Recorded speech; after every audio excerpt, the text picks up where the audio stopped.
Today's subject is the understanding of numbers among the child and the parallels to the computing and understanding of numbers among pre-modern or archaic people.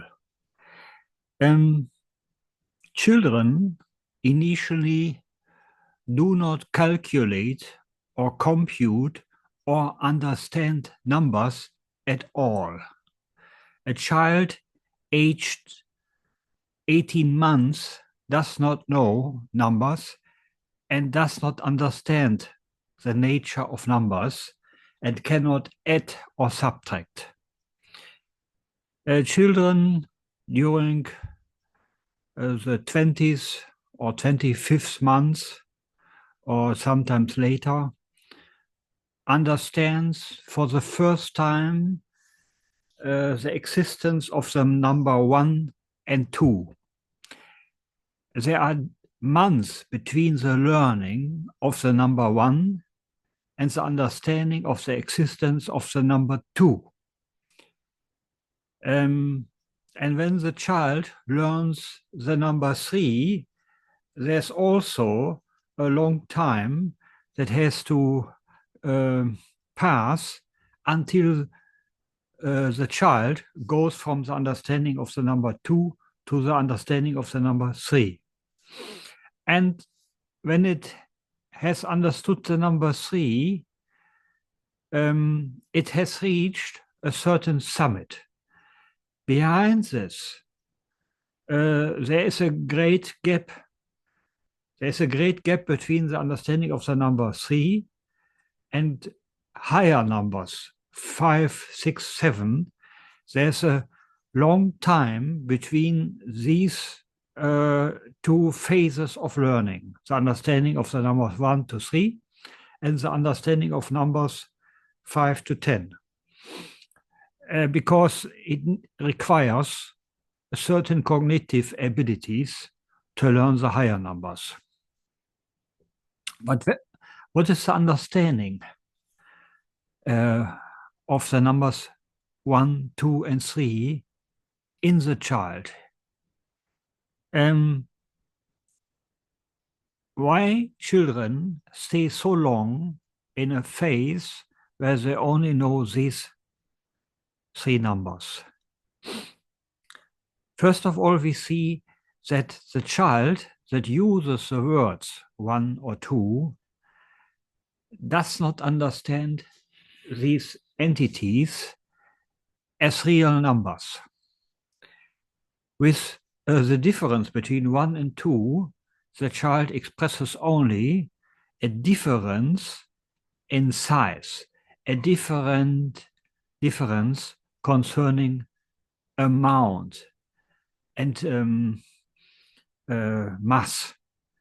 That means 2 refers both to 2 fish in comparison to 1 fish, but also to a large amount of milk, salt, sugar, to a small amount of salt, milk, and sugar. 2 refers also to a big dog in comparison to a small dog. And that means that the child does not understand the number 2 in a rational and in a logical way. It does not understand that 2 is nothing else than the combination of the unit 1 and another unit 1. It does not understand the logical relationship between 1 and 2. It does not understand the nature of 1. It does not understand the nature of numbers. And we see the same phenomenon among nature peoples who mostly only know the numbers 1, 2, and perhaps the number 3. Greatest parts of nature peoples never develop number words beyond the number 2 or 3. What we know from ethnology, that report about number understandings in nature people is that most nature peoples know only these number words 1, 2, and 3. And we find here the same phenomenon that nature peoples, as to the records of ethnology, understand the number 2 not as a number word in a true sense, but as a word that expresses larger amounts in comparison to smaller amounts, little and more. And both according to quantities as according to the number of objects given to the senses. And what we also see in the child and among nature people is the attitude, the custom to act by using their fingers. The children must initially use their fingers when they want to count something. They must even go to through a stage where they have to touch the objects that should be numbered, counted, with the one hand, and then they unfold with the fingers of the other hand in correspondence. So when the left hand touches the objects, the digits of the right hand are unfolded. And when the last object is touched, let's say the third apple, then the child sees the number of the objects counted by the last digit he or she has unfolded, let's say the third digit. And then when they see the third digit in the right hand, they say, we have here 3 apples.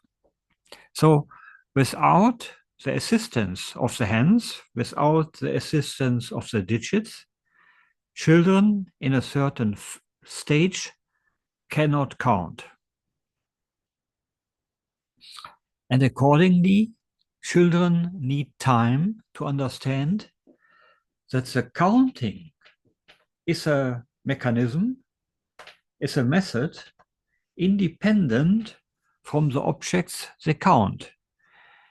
They have at a certain day in their life a discovery, namely the discovery that you can count apples, toys, clothes, cutlery, or whatever with the same numbers.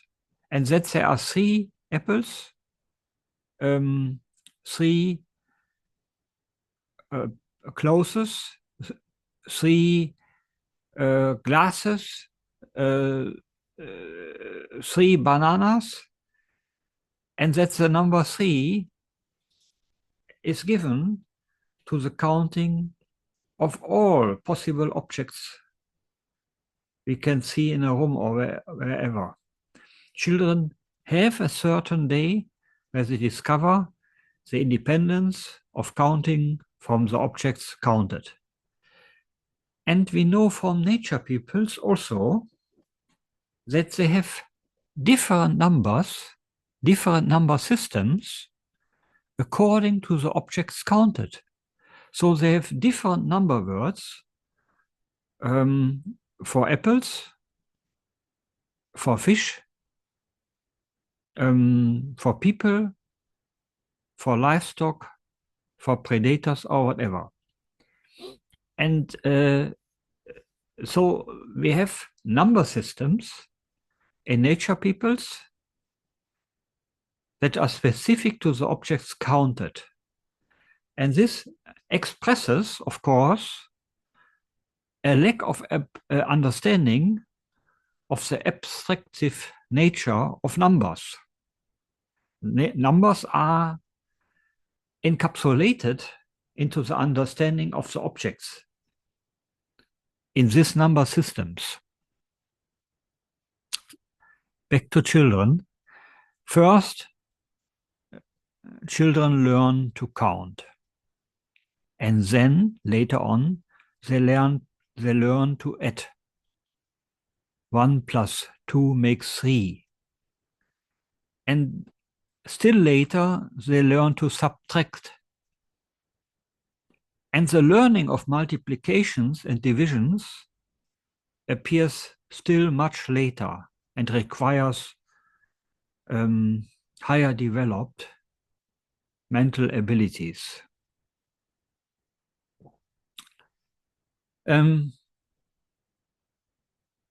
We see the same stage of learning numbers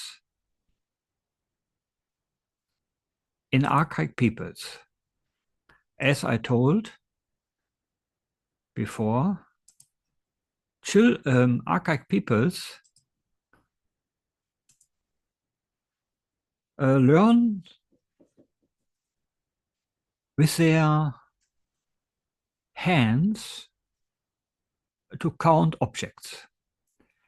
It was Karl von den Steinen who studied Archairi and other Indian tribes in the Brazilian forest at the end of the 19th century, and he published in 1890 a famous book on these Brazilian Indian tribes. And he studied also how these people count and what kinds of number understandings they have. And here he describes how they count pieces up to 6, for example. Even when they want to count 6 pieces, then they have to divide these 6 pieces into 3 parts of 2 pieces. And the Indians have to touch these 2 pieces and then have to put the digits of the hand. With the right hand, they touch the objects. With the left hand, they count. Without the using of the fingers of the right hand, it is to them impossible to count even 3 pieces. They have to unfold the fingers of the left hand to be able to count that there are 3 pieces. The simple perception of 3 pieces does not suffice to know that there are 3 pieces. They must touch the objects with the one hand, unfold the digits of the other hand to know whether there are 2 or 3 pieces, whether there are 3 or 4 pieces. It is perhaps possible to blockade or to hinder the use of the left hand, but it is impossible for them to count without the assistance of the right hand. So they must at least touch the objects when to know how many objects there are. So the simple perception of objects does not suffice to know the number of objects. And that's very interesting when one thinks about that we are speaking here about a people that never learns later in life to count based on more sophisticated understandings. This way of counting is not limited to the children of the Bakairi. It is not limited to a certain percentage of the adult people. According to Carl von den Steinen, every adult in the people seems to count that way. So it is not a description of their counting abilities when they are 20 years old. It is their general custom applied by every member of the people to count objects this way. We could think that perhaps there must be some percentages in the people who can count according to more sophisticated manner. But this is not the case. So we have here a typical case of an arrested development. These Bakairi Indio count objects the way a child does when it is perhaps 3 years of age or so in modern culture. And while the modern child advances when it goes into the 4th or 5th year of life, these adult people remain stuck in child's manners, aged perhaps 3 years of life. But the Bakairi stay on a certain stage of counting that is widespread among pre-modern peoples, that is widespread among nature peoples, because we have records of this type around the world, from Asia, Black Australia, or from other Indian tribes around the world. The ethnographic reports of the 19th century or of the early 20th century are full of corresponding and similar reports like that here of the Bakairi. But there are even tribes in the world who have counting abilities below this stage the Bakairi have attained. The most strange record I have read is that of Daniel Everett, who studied the Piraha in the 1980s. Daniel Everett visited the tribe of Piraha first as a missionary, and then later on he tried to teach them, and he taught them, he gave them lessons during 8 months on a daily basis, and tried to study to these people the usual stuff of a first primary class. He taught to them reading and writing and arithmetics and so on a daily basis. And he learned that these people did not count at all, and that they did not have number words at all. At first, he thought they would have had the number words 1, 2, or perhaps even the 3. And that is the usual assumption ethnographers and ethnologists had when they studied nature peoples. But according to Daniel Everett, these 2 or 3 number words are not number words. They only express and they only refer to differences in little or less, great or small. And he found that they never try to count anything. He said that they weren't able to unfold even one digit when they want to show that there is one apple. They never unfold two digits when they want to tell that there are two objects. They never count. They never say two people. They never say three fish. They never say two stones or so. And they never try to add something. But it is more strange that these people could not even learn that what the Bakairi mastered.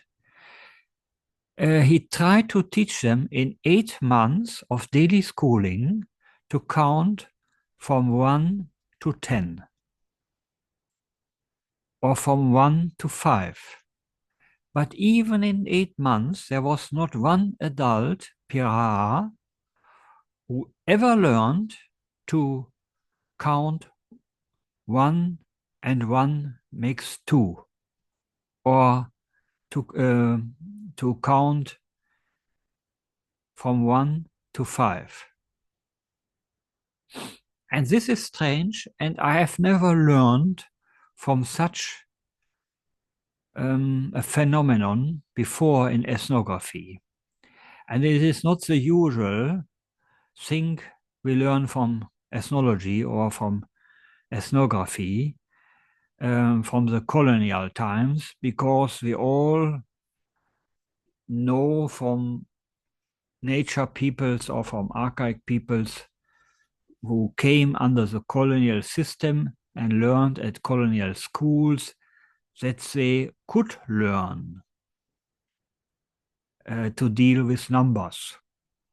And this here is therefore a very strange case and not so easy to understand. But to understand better why these adult Piraha could not learn to deal with numbers, we should extend our study of these people. Because Daniel Everett also tried to teach them writing and reading. And they didn't learn it in 8 months. After 8 months of daily schooling, Everett came to the conclusion that these adult people could learn nothing at school and were not educable at all with regard to the tasks of the primary class of primary school, the first class of primary school. They could learn nothing, neither reading nor writing, nor arithmetics, nor any other subject. They could not even learn to draw a straight line even after 8 months of teaching. And we know from Piaget the requirements for the drawing a straight line. It is a difficult task because the child must consider both the starting and the end point and must make a projection from the starting to the end point and must understand the difference between a line and a straight line. And therefore, in modern society, children must have attained the 4th year of life to be able to draw a straight line according to the observations of the Piagetian school. And that shows that obviously the adult Piraha do not reach that mental age. And that explains the ineducability of these adult Piraha. When they are not educable at all, they do not have the mental age of children aged 6, because there is a reason why around the world the primary school usually starts with the 6th year of life. Because in this age, children have the mental age to be educable for primary class, for the primary school. But the Piraha transform the school of Everett into a kindergarten. And in a kindergarten for children aged 3 and not in a kindergarten for children aged 5.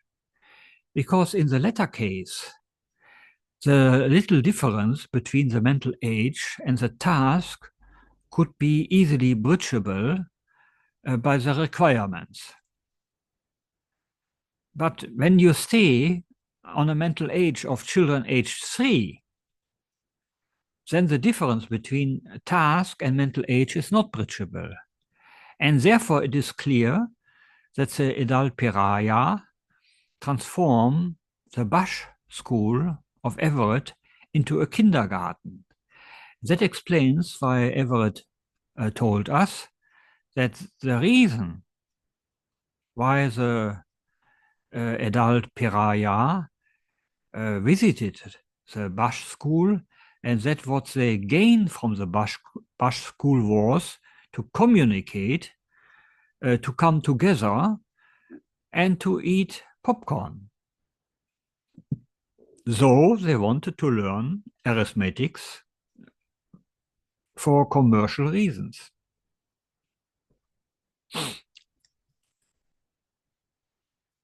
And Everett here told, I translate, after we had tried every evening during 8 months, and we didn't have to urge Piraha to attend the lessons, they came and they arrived with great enthusiasm. We concluded that they cannot learn it, and we stopped the teaching. During 8 months, there was not one Piraha who could learn to count from 1 to 10. Nobody learned to add 3 plus 1 or even 1 plus 1 to add.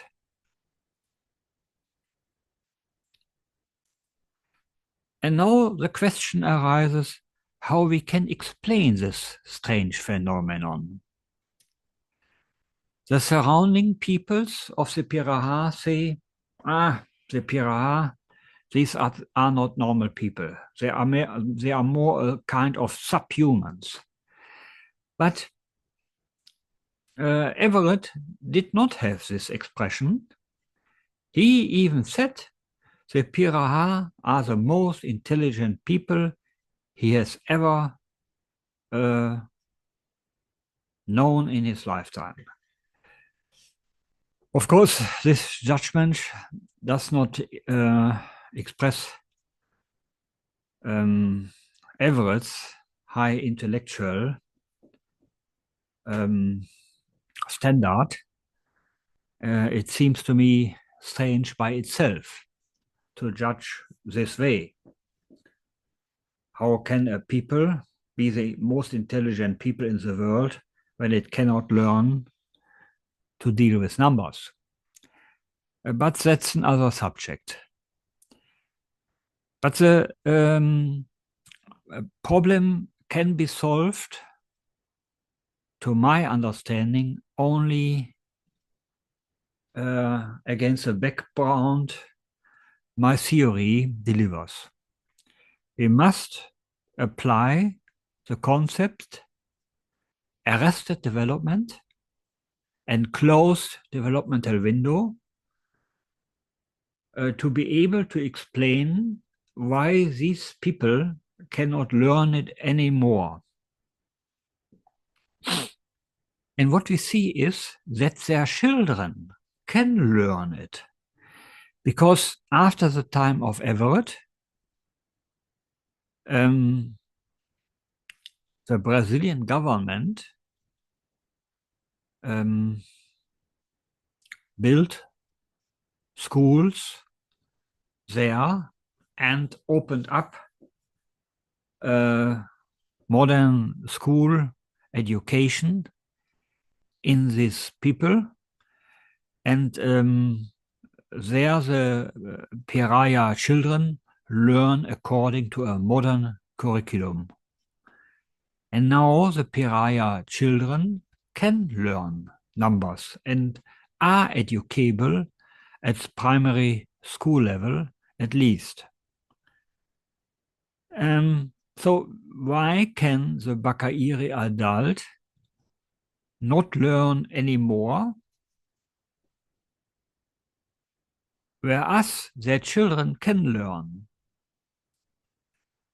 And the answer to the problem is that when children do not learn things just in time, they cannot learn it later in life anymore. You must use open developmental windows. And if you do not learn the things just in time, the arrested development will secure that you cannot learn it later in life. And this concept of arrested development and open developmental windows was a widespread theoretical frame to understand the achievements and the non-achievements of nature peoples in the end of the 19th century and in the beginning of the 20th century, and also in Piagetian cross-cultural psychology during the 1960s and during the 1970s. Because at that time, it was observed very often in ethnic groups in the global south that they could not reach the concrete operations, that they could not reach the formal operations, and therefore these concepts were seen as most fruitful to understand the differences in performance. And to my opinion, these concepts explain the whole stuff, explain why adult pariah cannot learn anymore, while their children can learn when they get into contact with modern culture and with modern education just in time. And what we see now is that nature peoples around the world, even during the beginning of the 20th century, had abilities resembling to that of the Bakairi or even to that of the Piraha, and that only higher developed nature peoples could count to 20 or to 30 or even to higher numbers, or could even add or subtract, mostly by using mechanical tools. But the great cultures, Mesopotamia or ancient Egypt, they could not only develop arithmetics to a high standard, they could also develop some kind of mathematics, of higher forms of mathematics. We know from ancient Mesopotamia and ancient Egypt that they developed mathematics into stages close to that of the higher classes of the high school, and that they developed certain kinds of mathematics our children learn in the second decade of life. Of course, this knowledge was limited to experts only and did not reflect the normal abilities of the common populace. That greater percentages of people learn arithmetics, higher forms of arithmetics, was in Europe not before the 15th century, or perhaps the 14th century, I would say the 15th century, when majorities of people or greater percentages of people learned arithmetics, even multiplications or divisions, because they needed it for their commercial activities in trade and commerce. At the court of Charles the Great, there was allegedly nobody among the experts and intellectuals who were able to multiply or to apply divisions, according to a report I have read years ago. But later on, mathematics developed high. When we think about the mathematics that was developed by Leibniz or by Descartes or by others, and even the common populace developed higher forms of arithmetics for commercial reasons. So that the common populace in the 18th century had already developed arithmetics on the concrete operational stage mostly.